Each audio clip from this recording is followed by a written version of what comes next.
And you have to realize that the issue is not the marathon itself.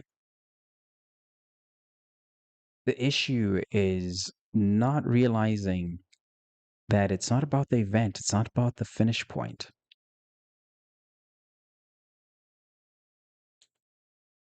It's not about the finish point. It's not about getting that medal at the end.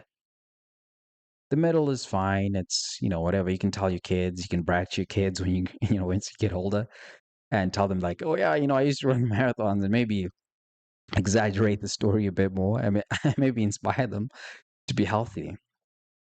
But the focus, again, when you're talking about marathons, it's not the point to get to that point where you have, so many medals, and it doesn't mean that by hitting that finish line and checking that time to say that, okay, my time as whatever is an hour or anything like that. That's not the point.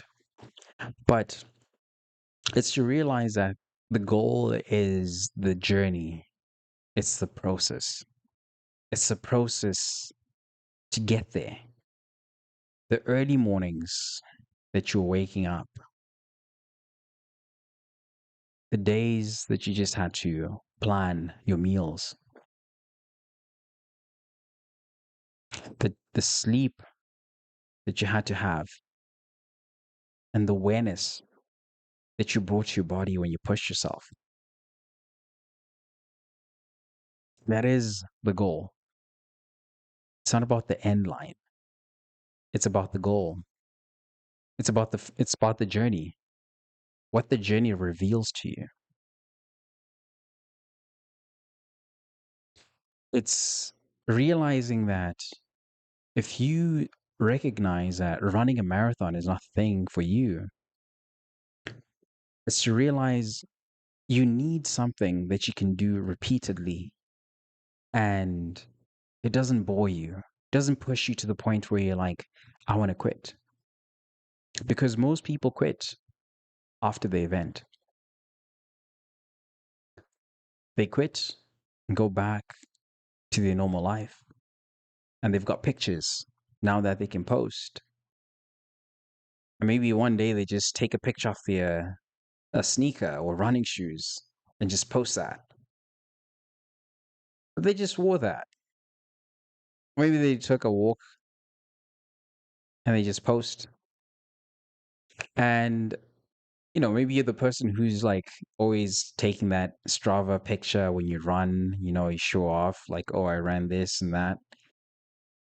And you stop doing it after the competition, after that event, because you've pushed yourself so much. And once you push yourself so much, it becomes something that you stop enjoying. You stop enjoying the process. So what you need to realize is you need a new way of approaching fitness for you to see lasting results.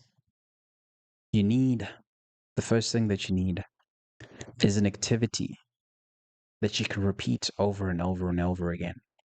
Realizing that life is not about one event, one moment. So that requires you having some structure,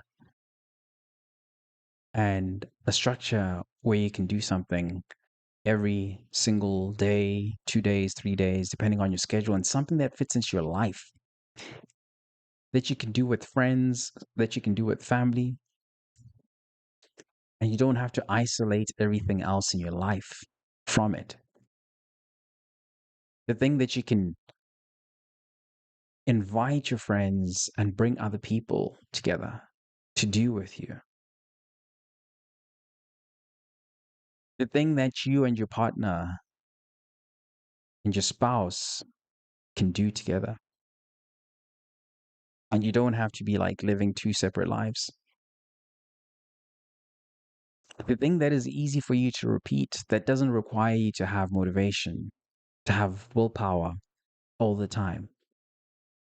But you just say, oh, I'm just going to go out and do this thing. It could be hiking, it could be cycling, it could be going to the gym, it Could be even just doing the treadmill in the gym. It could be cycling in the gym, stationary bike.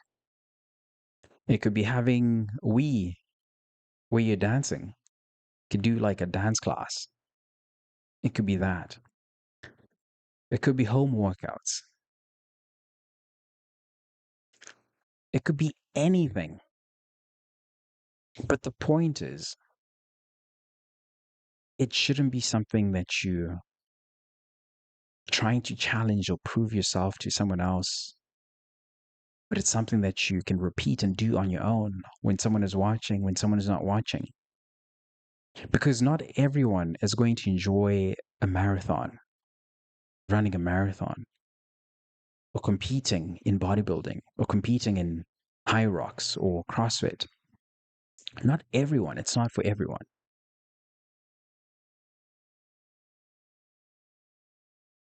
So you need to start bringing that structure. You need to be able to challenge yourself, progress, understand how your body recovers. And it's not by forcing it, because some people think that, when they pick something, they have to suffer through it. And they say, this is my fitness thing that I enjoy. Some people just enjoy different things. Personally, if you tell me to run a marathon, personally, I'm not a marathon runner. I know that for myself. I can run, just casual, but when I stop, I stop. I'm not trying to crush some records. I just know that my cardio improves even if I do 5K. I look at my heart rate. That's what I look at. I don't try time my track my distance to say, oh, I ran this distance. No, I don't do that. But the thing that I look at is, okay, my heart rate. Okay, if I go on for like 30 minutes at this heart rate, okay, cool. And I just go. And I'm okay with like running the same distance every day. And even if it's a short distance, because I'm more of a short distance runner, not a long distance runner. Because I'm like, nah. Unless maybe if I'm running with other people, but I'll do it once or twice. But you won't see me trying to do that like repeatedly because I just know myself. But you will see me in the gym. I can go to the gym once a week, 2 times a week, 5 times a week, 6 times a week. It doesn't matter. But that's the dance that I have with the gym. That's the dance that I have. That's the place that I know that I can go and do what I need to do because I've got no problem with like running on a treadmill too or using the stationary bikes. I've got no problem. I can do that, but I don't wrap my identity into something or into one thing. But I also know what I don't like doing. And that allows me to keep going because I'm not tying myself to one thing. I just know those are things that I'll do and work out. And prioritizing cardio is good. And again, I'm not saying don't run, don't do your cardio. Do your cardio. Do your cardio. But do the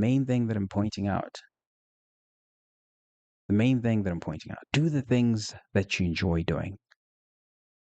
Do the things that you enjoy doing. Do that.